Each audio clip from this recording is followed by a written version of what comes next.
Welcome to Season 5 of Swiss Impact with Banerjee. I'm Sveta. And I am Ben. The topic of Season 5 is impactful investments. How can you make a difference with your capital? Our guests, who are managing impact investment funds, business owners, thought leaders, will empower you to invest with impact. In this season, we will showcase various impact investment funds who are contributing to SDGs, better known as Sustainable Development Goals as defined by the United Nations. There is no excuse. Shift your capital to create positive change in our world. Your children will be happier, you will feel fulfilled, and make money. We will broadcast every Friday afternoon at 5 p.m. Central European Time, here on Swiss Impact with Banerjee. You get more when you give back. So always invest with impact. Good morning, afternoon, and evening to everyone from around the world. Welcome back to our episode 8, season 5, dedicated to impactful investment opportunities. And great to see you all again so soon. Just a few days back, I had the privilege of participating in a meeting between an entrepreneur and one of the guests from our TV show and an investor. And the best part was that the investor thanked me after this for finding this project for him, which he found from the TV. Wow, yeah, it's really fantastic that we hear pitches of such amazing businesses and projects which are having tremendous positive impact on our environment and societies. And best is that some of these companies did not even see themselves as impactful businesses, and those were not aware that they can have access to funding from institutional and private impact investors, just like you out there, our dearest audience. Last week, both Ben and I was actually invited as speakers at the Global Impact Investing Summit and shared our practical insights with global audience. You can watch the recording on our social media of this event. It's really inspiring, and learn more about various impact investing topics which were discussed there. And indeed, watch also our program on many channels on Smart TV, social media like LinkedIn, Facebook, and you can watch on the YouTube. You just have to subscribe at youtube.com/Swiss Impact, or you can as well listen on the Spotify. And remember to share our program with your friends and family, whoever is interested to learn or invest into our amazing and fastest growing sector of impact and sustainable investments. Great. So today's show is actually about nature. To say more, nature is the most important stakeholder. But before we invite our inspiring guest, I'd like to ask you, Ben, to share your story. So it seems that Europe is finally waking up and planning to go to the right direction, as I was hoping since Russia decided to invade Ukraine. So last month, many of you may not be aware, the EU Commission presented RE-Power EU plan in response to the issues generated by the Russian invasion. By acting as one, Europe can phase out its dependence on Russian fossil fuel. The way to do it through energy saving, diversification of energy supplies, and accelerated rollout of renewable energies to replace fossil fuel at home, industry, and power generation. And this, in my opinion, this green transformation will not only strengthen economic growth, energy security, and fulfill the climate action pledges of Europe, and not only Europe, its partners, because this plan will not only impact EU members, but also the surrounding countries and countries which are trading with EU to work together more directly and indirectly. So we should really work at supporting EU Commission with this, because we should not forget that the friends of Putin, like Orban of Hungary, and the mighty fossil fuel lobby, the German industry, which is addicted to cheap Russian fossil fuel, will try to block or delay. especially the rollout of renewable energy. For these actions, I would like to quote someone whom I have the privilege of personally knowing, and I admire him also very much. That's Vice President Al Gore, when he said something like, "These actions are the moral equivalent of a war crime." Right. So it seems there is hope for all who is involved and suffering at the moment from Russian and Ukrainian side, that the peace will triumph in Europe, which I truly hope from all my heart. And with this, I'd like to invite our guest of today, who is again from your birth countries. You have several, and this time it is India. Mr. Satish Kumar, the founder of Schumacher College of the United Kingdom. Please join us in our studio.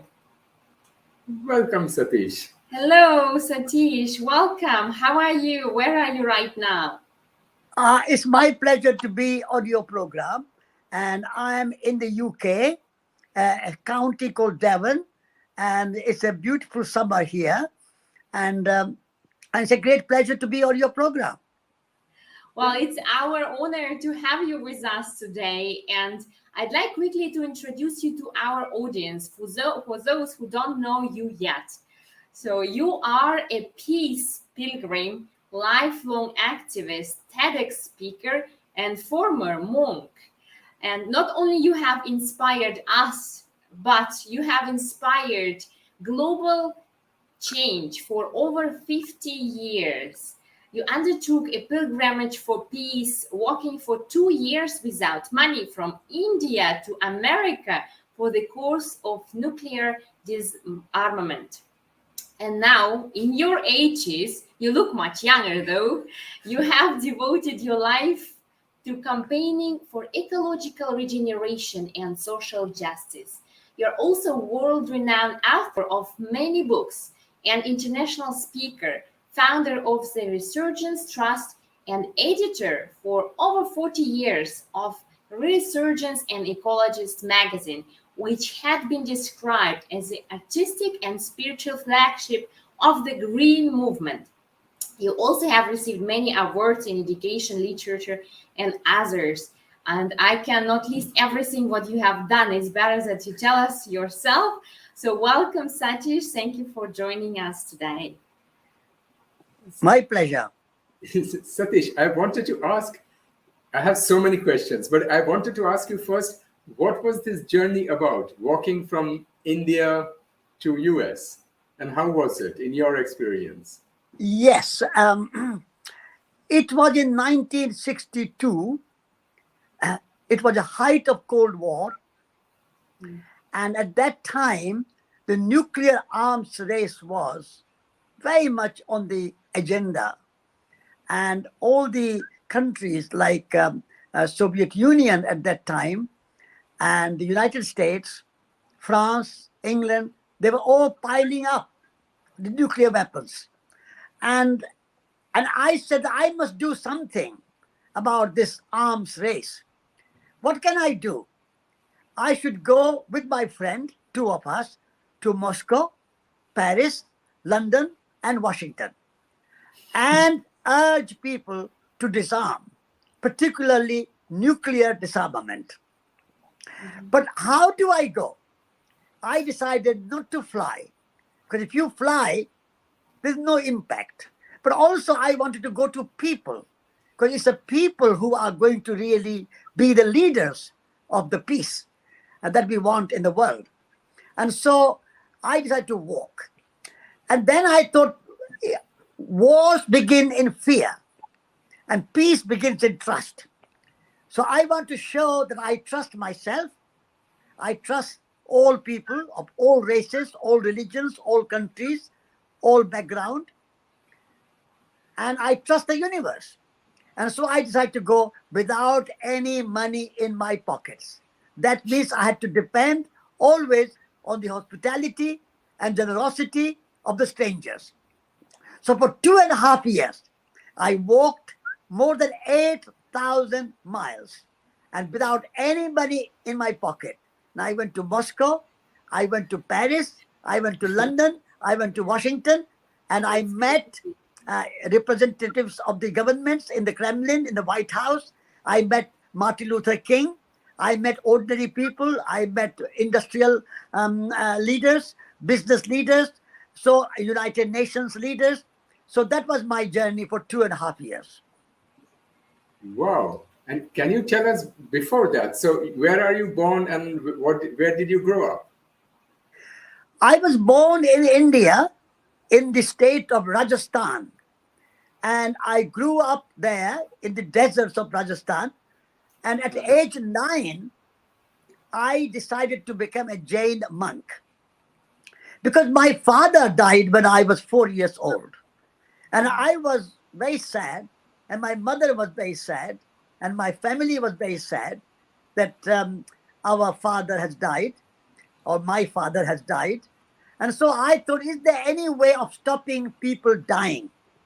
And I was told that by renouncing the world, you can bring an end to the cycle of birth and death. So I said, I'll do anything to stop people dying.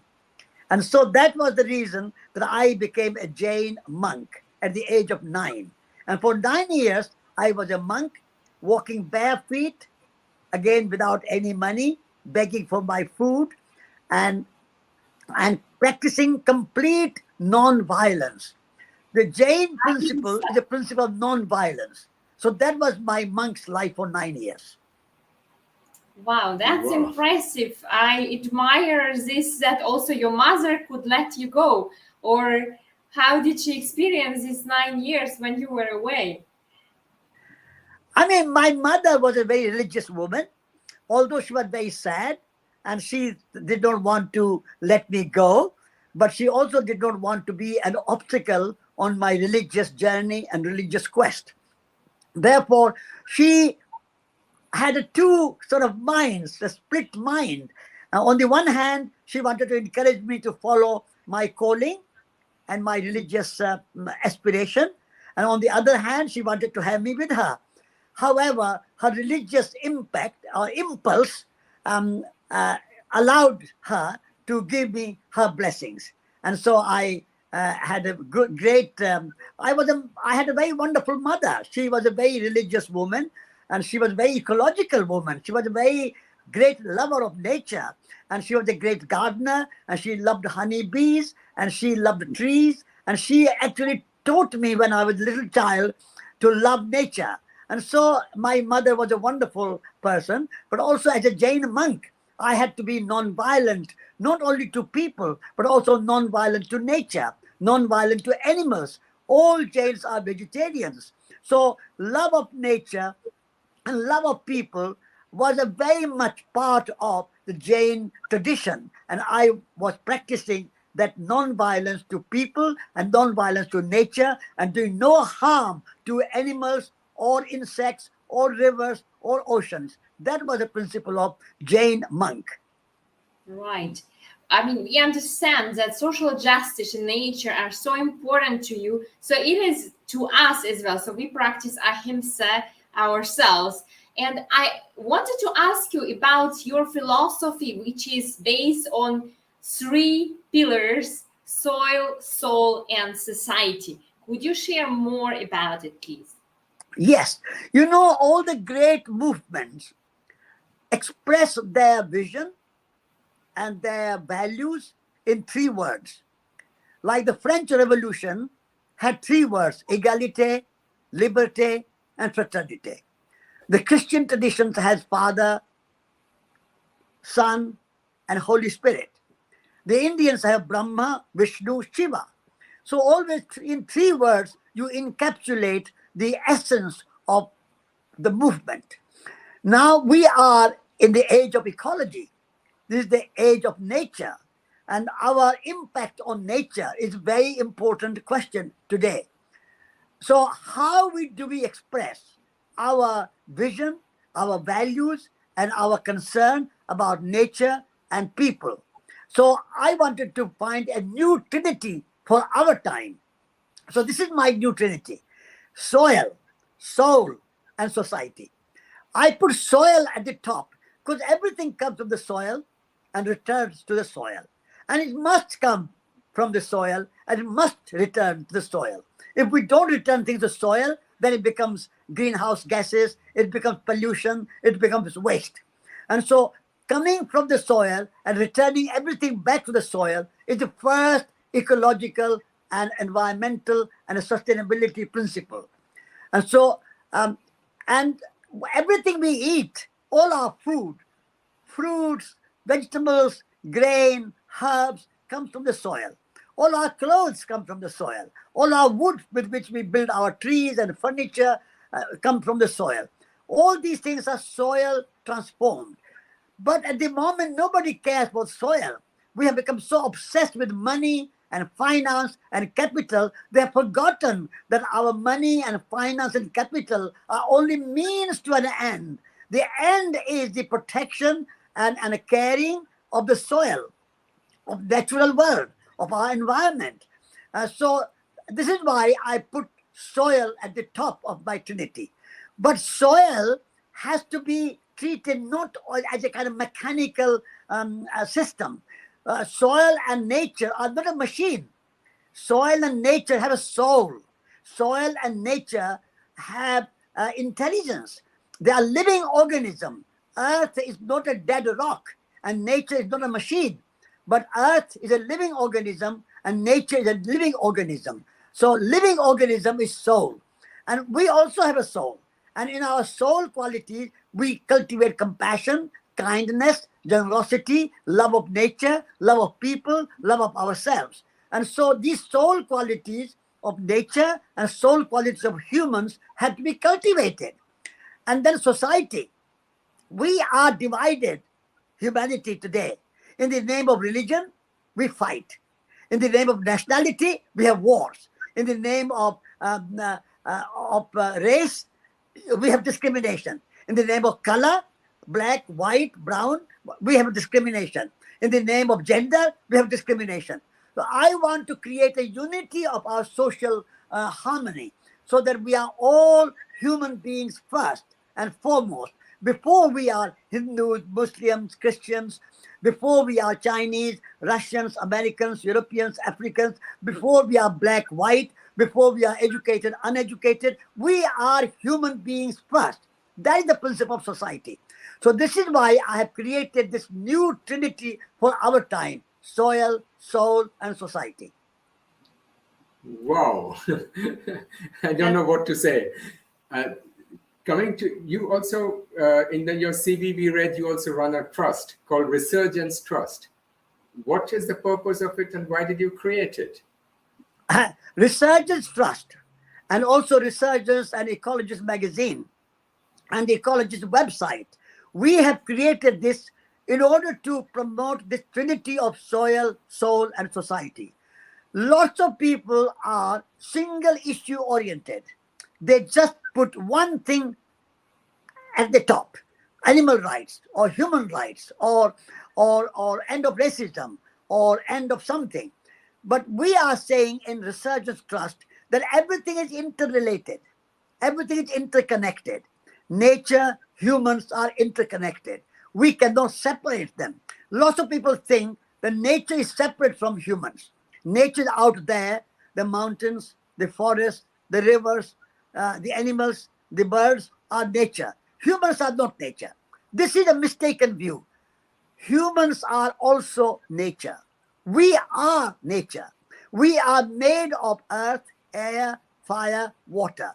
Same elements as the trees and the mountains and the animals are made of. They are also made of earth, air, fire, water. So the mission of Resurgence Trust is to bring this unity of life, to say humans are also nature. And therefore what we do to nature, we do to ourselves. If we pollute water, we are 70% water. We have to drink that water. If we pollute the air, we have to breathe it. If we put greenhouse gases in the atmosphere, our climate will change and we will have a heating and we will have a climate catastrophe. If we pollute the rivers and the oceans, that is dangerous. If we pollute the soil, if we cut down the rainforest, that is dangerous. So what we do to nature, we do to ourselves. This is the mission of Resurgence Trust, that we are nature, no separation between humans and nature. And therefore, taking care of nature, looking after nature, and maintaining the integrity of nature is our first and foremost responsibility and duty.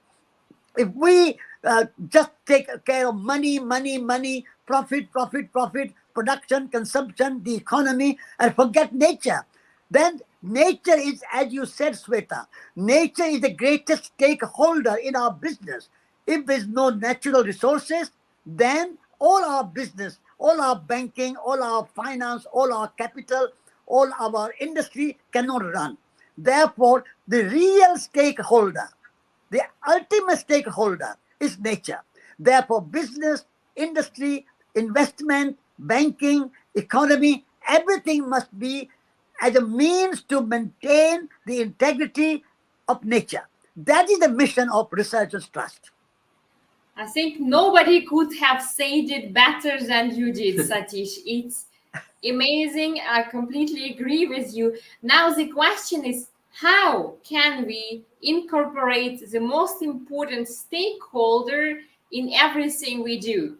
What would be your advice? How can we consider nature as a main stakeholder? There are two things we need to do. Number one, we have to have a new consciousness in our thinking, our worldview. We must say that nature is not merely a resource for the economy, but nature is a source of life itself. If you turn nature only a resource for making money and profit and business and industry and production and consumption, then nature becomes only a means for an end. That must change. We must say that nature is not only a resource, nature is not just a means to an end, but nature and maintaining nature is the end. And the production, consumption, the economy, the money, the finance, the capital are the means to look after nature. That's the first thing we have to do. Change our thinking, change our consciousness. And the second thing we need to do is to make our economy circular, cyclical. Everything coming from nature must go back to nature without pollution, zero waste and zero pollution and zero carbon emission. If we have a circular economy or a cyclical economy, that is the economy of nature. In nature, everything moves in the cycle. A seed is in the ground, becomes a tree, and tree has leaves, and those leaves fall in the autumn, and that becomes soil again. And that's trees nourish the tree, and the tree brings again the leaves and the fruit and the blossom next year. This is cyclical economy of nature. We have forgotten the economy of nature, and we think that the economy of linear, take, use, throw away, take, use, throw away. This linear economy, that has to change. So these are the two things we have to do simultaneously. First, we change our worldview, our thinking, that nature is merely a resource. And then we say that nature is source of life itself. And the second, we say that we create everything which moves in cycle, in circular way, so that no waste, no pollution, and no carbon emission. And then the abundance of nature we can enjoy. Good life we can have. There's no shortage of anything. Mahatma Gandhi said that there's enough in the world. Nature provides everything, abundance in the world for everybody's need. We can have a good food, good clothes, good house, good water, good everything. We can have wonderful, abundant life without waste and without pollution. So that is the thing we have to do. We have to change our economic system from linear to circular. Mm-hmm. Wow. And what is your take on the corporate world's free trade? The corporate world has many good things. Corporate world has provided good living standards. Corporate world has provided good technology. And we, for example, we are able to speak on this cameras and on the screen on our computers because the corporations like Apple and Microsoft and many other corporations have produced some good technology. So we should appreciate what good thing corporations have done. But while they have done good things, they have followed a kind of economy which is linear. And therefore, they have not been mindful of eliminating the waste and pollution and carbon emission. So this is what corporations need to do. And not only that, corporations not only have seen nature as a resource for the economy, corporations also treat humans badly. They see humans are also a resource for the economy. In every corporation, big corporations and small corporations, you have something called HR. HR stands for human resources. This is a dreadful word. Humans are not a resource. There's a dignity of human life. You cannot treat humans as a cost in your business and eliminate humans and make more and more use of machine and no use of humans. And you can hire and fire, and you can make people redundant when you don't need them. So we corporations have to learn to respect the dignity of human life and not treat humans as a resource.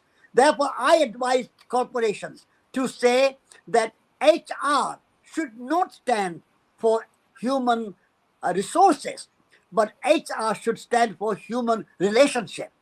So HR, human relationship. HR, not human resources. That is what corporations need to do. If they can do that, then I think corporations have a place in the world, and they can help humanity to bring together, to have a good life and a good technology. All those things are very good, but the way they treat nature and the way they treat humans is very, very questionable. So I challenge our corporations to rise to the challenge and say we will treat nature with love and respect. We will treat humans with dignity. And then all our business and our banking and our profit and our production and consumption are all fine. There's no problem. If your economy is circular, you can have abundant life, but without waste, without pollution, without undervaluing the human dignity and without underrating the nature's integrity. Right. I think what we are trying to say here also that people want to be happy, right? So happiness can come when the environment is clean, when someone is treated well, right? Family is there, the abundance is there, then everyone wants to be happy at the end. And we know that you are actually of the advisory board, a member of the advisory board in Gross National Happiness Center of Bhutan. Could you tell us what is this index about and how can people be more happy? Yes. Once the king of Bhutan was in New York, and one of the journalists, maybe it was from New York Times, asked the king of Bhutan, what is the gross national product, GNP, or gross domestic product, GDP of Bhutan? And you know what answer the king gave? He said, we are not interested just in GDP or GNP. We are interested in GNH, gross national happiness. That was a radical answer. And ever since, Bhutan is one small country, but making a big contribution in the consciousness and in the evolution of our ideas. And they are saying that our focus should shift from economic growth to growth in well-being, growth in happiness. If you have lots of money, you have a lot of industry, you have roads and airports and seaports and railways and motorways and high-rise buildings and a lot of shopping malls, but people are not happy. What's the point of all that? So our focus should be not just economic growth, but growth in human well-being and well-being of planet Earth, planetary well-being and human well-being. That is the aim and the mission of the gross national happiness in Bhutan. And I'm honored and I'm delighted to be a member of the advisory board of the Center for Gross National Happiness in Bhutan. And I have traveled to Bhutan many times to speak there and to participate. And we collaborate with them with Schumacher College, which I founded. And therefore, Bhutan, a small country, is setting a great example that happiness comes first before our sort of growth for the sake of growth. So we need to learn from Bhutan. Exactly. And why do you think that humans take so much from nature without considering its impact or its cycles? What is your opinion You on know, the this? word impact is a very nice word, but it is a double-edged sword. Yeah. You can have a negative impact or a positive impact. So what we need to do is to invest our money and invest our energy, invest our resources, particularly human mind, human talent, human imagination, human creativity. These are real wealth, you know. Wealth is not only dollars and pounds and euros and yens and rubles and all that kind of money. The real wealth is human imagination, human creativity, human skills.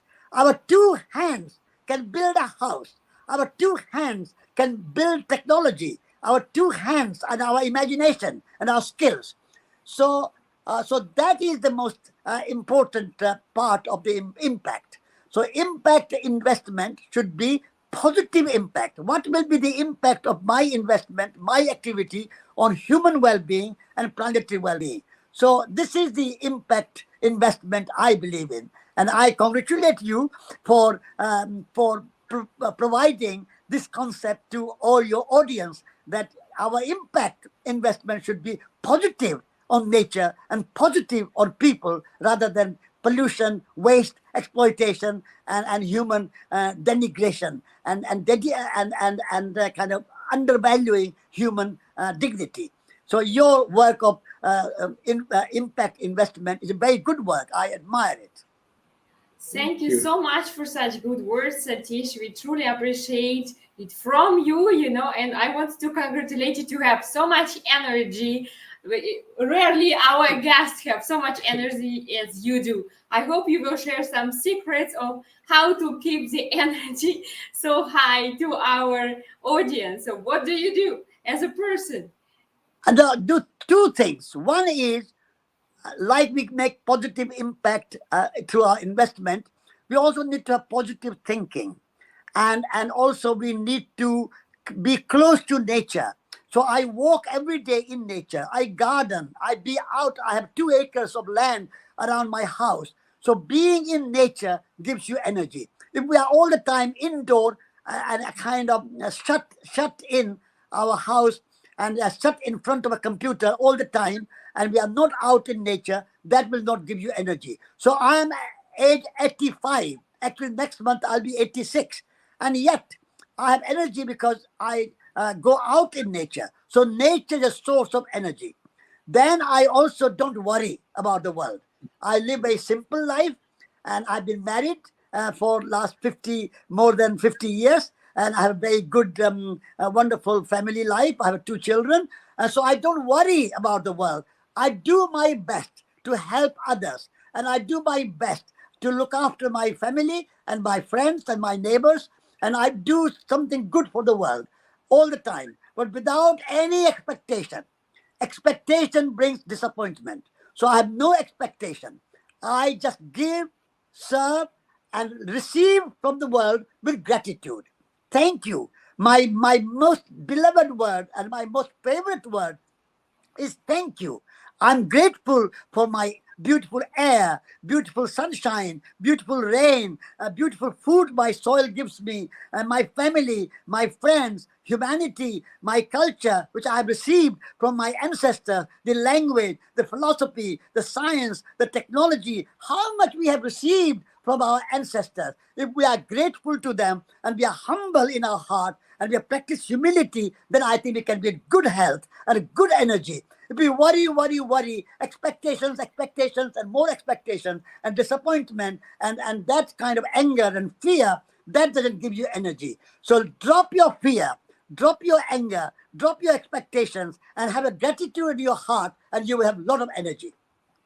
That's so wise, and we not only, like, it's not a philosophy, it's a living practical advice. We can really feel it and see it. Thanks for sharing with us, Satish.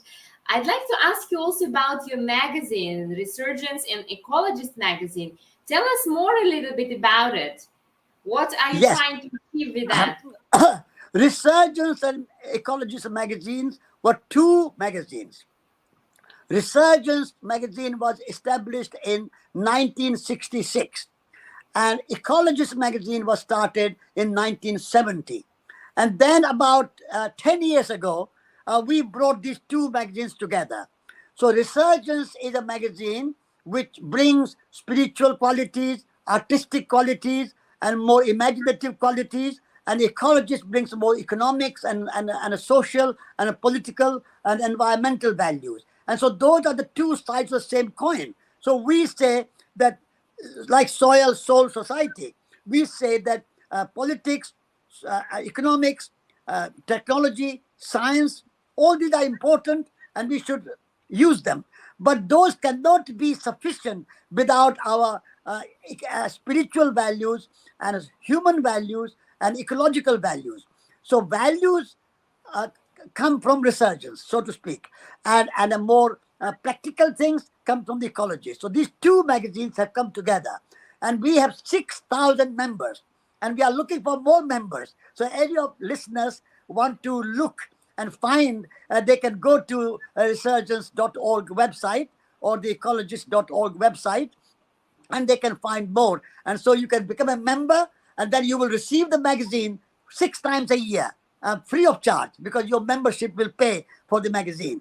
And it's a beautiful magazine with lots of full color images and photos and artwork, and then articles about ecology, spirituality, crafts, arts, environment, climate change, global warming, impact investment, a cyclical economy, and all those things which I have talked about. They are all in Resurgence magazine, Resurgence Ecologist magazine. Please look up our website and find out. Okay. Wow, that we will certainly do. I think we will also Become a member. We will immediately you become a definitely member. got 1 or 2 members. Yes. Oh, good. Thank you. Thank you. That'll be wonderful. And your vision of the world of the future sounds like an utopia. So what is your personal opinion? Is it achievable? You know, my worldview is not a utopia. It is a very realistic worldview, because majority of people in the world are living a good life. Farmers are producing food for humanity.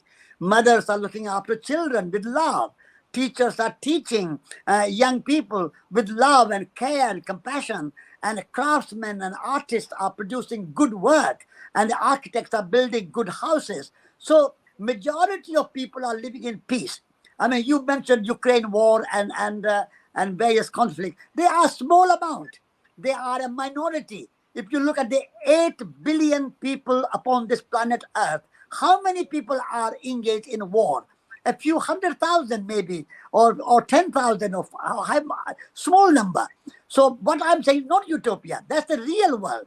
But the ruling world of politics and economics is somehow so conditioned to think that only way of progress and development is to exploit nature and exploit humans. And that, I think, has to change. So it's a kind of on the top, on the ruling class or the ruling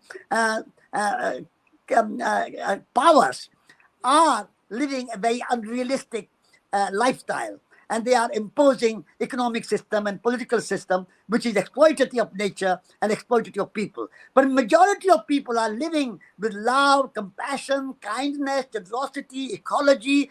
They look after nature. They plant trees. They don't cut down forests. Forests are being cut down in Amazon and in Brazil and so on. But lots of people, millions of people are planting trees, and millions of people are looking after the land and the animals. So I think majority of people in the world are really living good life and loving, caring, and sharing and compassionate life. But our system has to change. And our system has to incorporate this majority view and not impose this minority view of exploitation and the destruction of nature and destruction of human relationship. Right. I'm sure you know that climate change awareness is important to take action. But many people, and especially young people, have developed some kind of climate anxiety because they don't know if they can change it at all, if they have a future, right? So what do you think can be done to prevent this Yeah. and to inspire the youth? Yes, you are absolutely right, Sveta. The young people are really the hope for the future.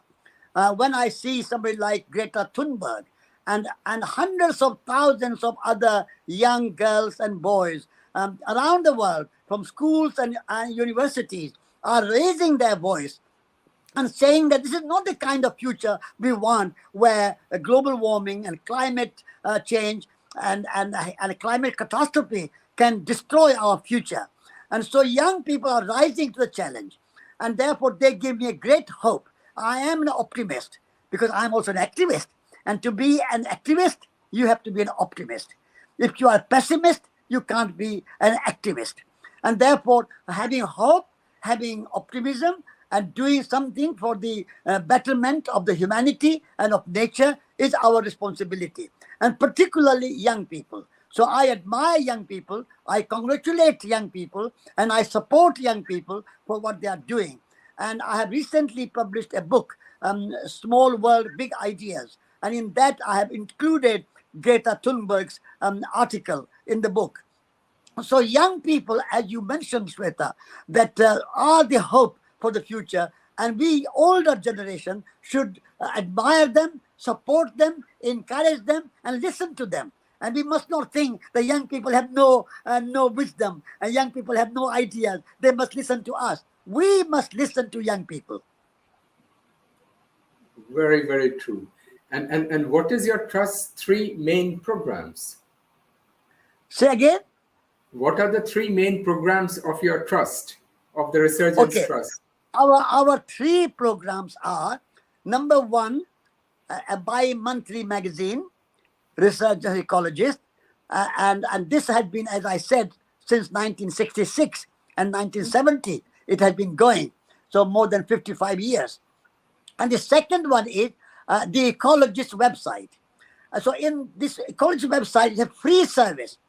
You don't have to be even a member. You can access theecologist.org, anybody, anytime. So we have a few million people every year, particularly young people, because young people can't always afford, or they don't have time to read magazines. So we provide this website, the Ecologist website, free of charge. Particularly young people visit our website. So that's the second. And the third is that we organize annual events, annual Festival of Well-being. And this year we are going to have Lord Stern speaking, Muhammad Yunus from Bangladesh speaking, and many. Last year we had Russell Brand and Annie Lennox and many other people speaking. So every year we have an annual Festival of Well-being, where we say, shift your focus from economic growth to growth in well-being. That's our annual event. But also every month we have Resurgence talks, and we invite great intellectuals and writers and poets and economists and environmentalists and thinkers to speak every month, every last Wednesday of every month. And even tonight, I am, if you I don't know how connection I can give you, but if you look at Resurgence events, you go to website of Resurgence events. There's tonight, I and another person, we are speaking. So that's the third program. So a written word with the magazine, digital word through our website of the Ecologist, and a spoken word with our events and monthly talks and annual event. So this 3-way, written word, digital word, and spoken word, we promote the ideas which I have been talking to you all this afternoon. Satish, and in which countries are you operating with your events? Is it in England? This is a global event. because we run it online.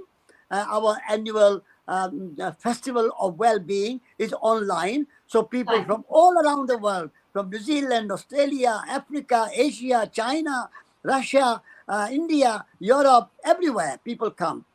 And also monthly talks are online, so people come from all over the world. So it's a global audience, and we are based in UK, in Devon, and so we have a Resurgence Center. We have our own building, we have some garden, and we have our own place. But our programs are open to whole global audience. But also we have some in-person audience as well.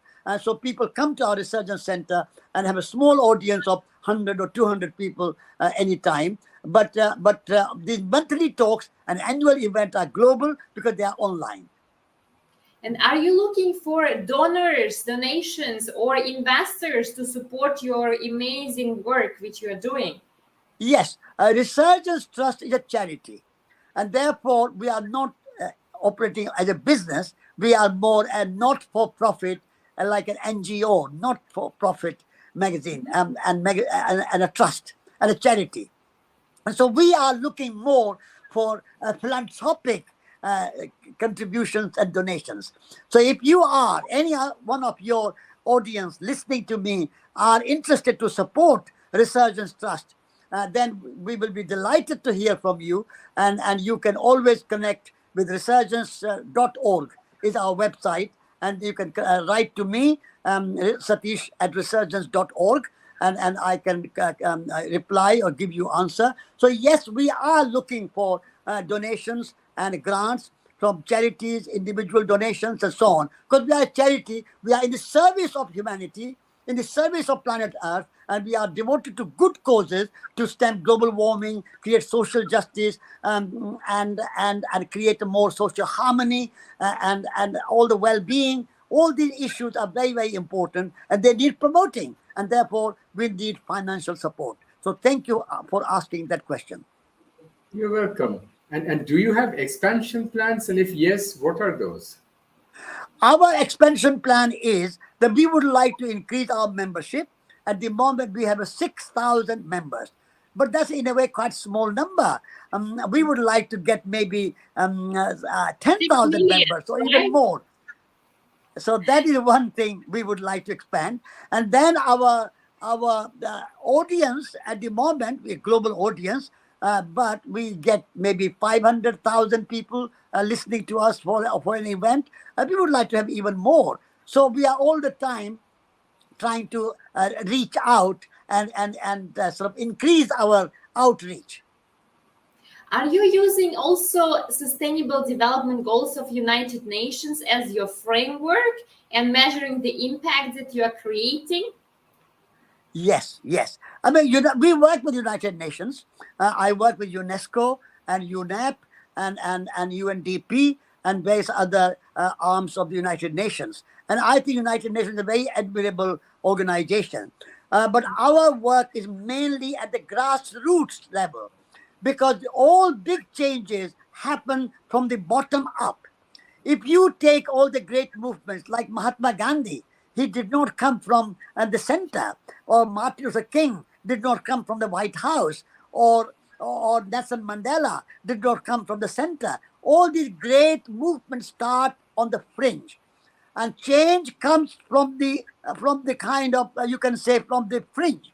And so grassroots movement, building from the grassroots, and then going upwards. Of course, we can also bring change from the top down, but top-down change is more slow and more difficult. But the people are more inclined to be generous, be kind, help each other, and commit themselves to greater ideals and values, what Ben, you call utopia. But the ordinary people can embrace good values. So we always try to work at the grassroots level. And then top will change once the people have changed. And then people will vote for good people in the government. So our main work is to change the consciousness and change the heart and change the mind and change the thinking of ordinary people. So working with people at a people's level, at a grassroots level. Of course, I think it'll be very difficult to change people like Biden and Putin and Modi and Xi Jinping and all the kind of great leaders. They are stuck in their system, and they have to maintain that system. But people are more free. So at the grassroots level, you can create new organizations, new projects, new schools, new ways of farming, new ways of working. So people's movement is my aim. Building from bottom up people's movement. People power is a real power. The superpower is not United States of America. Superpower is not Russia. Superpower is not China. Superpower is people's power. Public opinion. If a public opinion in our favor for climate change, for protection of the environment, for social justice, if people believe in it, then people power will have more energy and more impact than the superpower. So for me, superpower is people power. Wow. I just always can say at the end when you finish talking, wow. So well, the next question, could you please share with us a little bit about the Schumacher Academy, which you have founded? How is it connected? That is my second project. Resurgence Trust is one. And the Schumacher College I established 30 years ago. And that is because at the moment, Sveta and Ben, our young people go to schools and universities, and they are looked down. The teachers and the university system look at young people and they think that young people have no body. They have no body, they have no hands, they have no heart, and they have just brain, half brain. And that half brain is trained and educated. And that is not good. So what we have created through Schumacher College is to bring a whole person education. Education of head, education of heart, and education of hands. So we also teach our people how to grow food, how to build a house, how to cook, how to mend things, so that our hand skills are cultivated. Also at Schumacher College, we learn from nature. At the universities and schools, you learn about nature.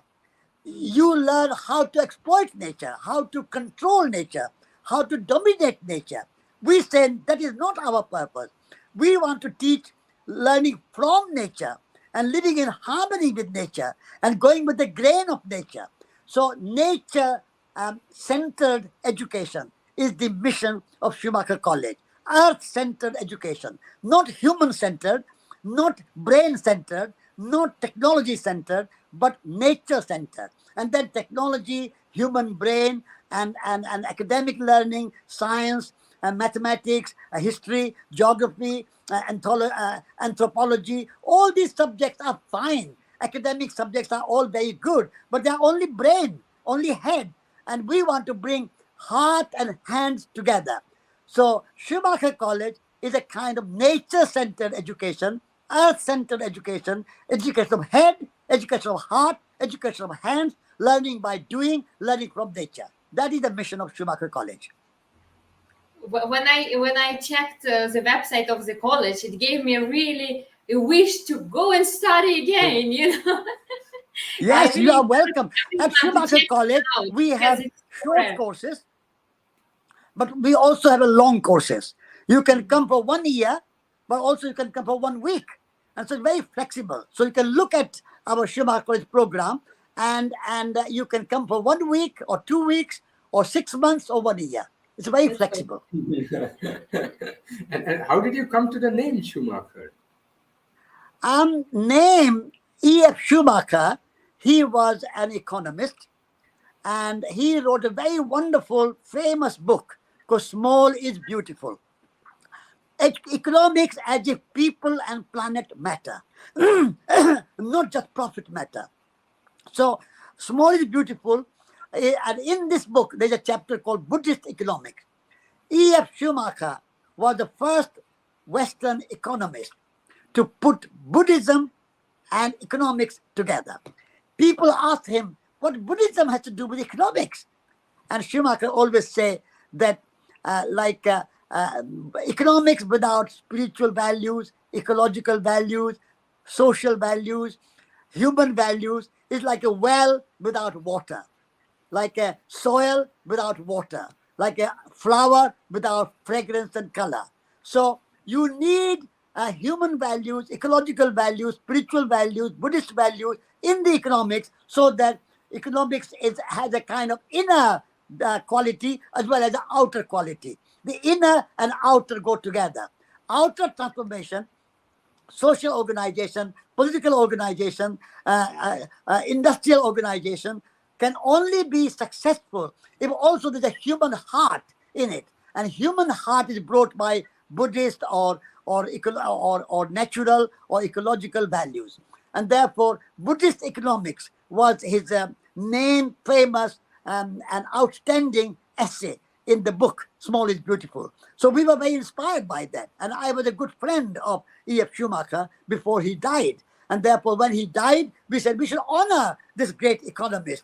And we should bring this good economics, economics as if people and planet matter. And that is the economics I talked about when we say cyclical economy, circular economy, economy of nature, economy as if people and planet matter. So that is why E.F. Schumacher, Small is Beautiful, is our great inspiration. Wow. And what can our audience do for you? First of all, I would like my audience or your audience to look up my books and also the magazine Resurgence and come to Schumacher College. But more important, all those things are help to us as well. But more important is be the change that you want to see in the world. Because that's where everything begins. Everything begins with myself. Everything begins with yourself. We cannot expect other people to change before without changing ourselves. And therefore, what the audience can do is to start with yourself. Be the change that you want to see in the world. And the secondly, your audience can do is to learn to communicate these ideas. You know, the industry and business are very good in communicating and spreading the word. Look at Coca-Cola, how efficient they are. In every villages in Africa and India and Asia, you can get Coca-Cola. And they are very good in advertising, very good in communicating. We, the ecologically minded, nature-centered people who are environmentalists and who are social justice advocates, we don't know how to communicate our ideas in such a broad way that everybody can understand them. And therefore, the audience can do something. They need to learn to communicate through poetry, through music, through art, through words, through writing books, through speaking. In every way, we need to communicate. That's the second thing your audience and our audience can do.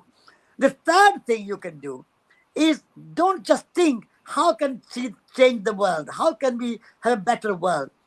Just thinking is not enough. Be the change, communicate the change, but also join other people. Join any organization like Greta Thunberg, Fridays for the Future. Now people are joining her movement. So whatever movement appeals to you, Friends of the Earth, Greenpeace, or any other organizations, WWF, any other organization, join together. All great movements are made when hundreds and thousands and tens of thousands or hundreds of thousands of people join together. This is how Martin Luther King's movement, Nelson Mandela's movement, Martin Luther King's movement, Václav Havel's movement, and Simone de Beauvoir's movement for women's liberation started. Wangari Maathai started planting trees. So join other people. All our work is co-creation. All our thriving is mutual, together. No one person can do anything. Even Mahatma Gandhi and Martin Luther King or Nelson Mandela, one person cannot do anything. They have to be joined by other people together. Like a great river is made of many, many small tributaries. In the same way, a great movement of change and transformation is made of many, many, many individuals. And therefore, your audience can do that. Be the change, communicate the change, and join the change, and the change will happen. And do it all with love in your heart. No anger, no fear, no animosity. Do everything with love, but act and act and act. Action is your prerogative.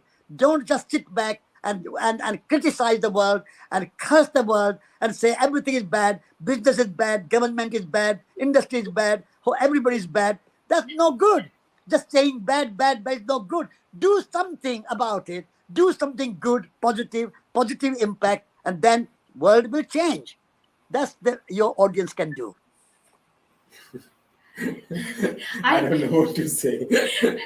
Exactly. But I have this crazy idea. Why don't we contact Coca-Cola and put your magazine or website on every bottle so people can find you, so you can spread your message around the globe? Maybe you should try it out to collaborate with corporations like that. Yes, we have to do it. Yes, absolutely. Satish, the time is running really quickly with you. It's incredible. Such conversations just pass as 1 minute, right? But we wanted to ask you very last call to action, even though before it sounded like call to action, but maybe a short one. What would you like to say as a call to action to our global audience as well? What I would like to say to the audience is that everything comes when love is in your heart. So love of nature, love of people, love of planet, love of good work, love of art, craft, culture, love of values, love of yourself. You have to love yourself. There's no good hoping that I will love others without loving yourself. So I would like all of us to start with ourselves, love ourselves, then love nature, love our planet, beautiful earth, love our children, and love our work, and do everything with love. Love is the answer. What is your question? Thank you so much, Satish, for joining us today and sharing all your wisdom and action-oriented advices to everyone. It's really inspiring and gives hope, I think, for those who are struggling at this moment, wherever they are. It has been my pleasure to talk with you, and thank you for having me on your program. No, we would love to have you back again because you had so much things to say. 1 hour is not enough. So as you are aware that thank you to our guests, you will receive an honorary membership of the Chamomile platform and also the Impact Leader certificate. So just register it. We will support you with it and we will upgrade it. Thank you. Thank you so much. And we hope to see you live in Zurich or in October. In October. Yeah. In October, yes. Bye for now. Bye. Thank you. Thank you. Well, I think I have nothing to say today any longer, just that with this, the episode 8 of season 5 is finishing. And remember to subscribe on our YouTube channel, not to miss any wise advice, how to live your life, how to run your business, what to do, how to be in harmony with the nature and with yourself. So youtube.com/SwissImpact. And we invite all impactful businesses who are seeking investment or support to our TV show so that they can receive the support they are looking for. Right. And remember, you get more when you give back. So always invest with impact. Bye for now. Bye. And Hi, love yourself. we hope you enjoyed this episode of TV show Swiss Impact with Banerjee. Make sure you check out the next one and also find us on Facebook, LinkedIn, Spotify, podcasts, and any of your favorite social media places. And please subscribe to our channel so you know when we release new episodes. And also leave us some feedback to help us grow this awesome impact community and join it. We look forward to sharing the next episodes with you, and until then, you get more when you give back. So always invest with impact.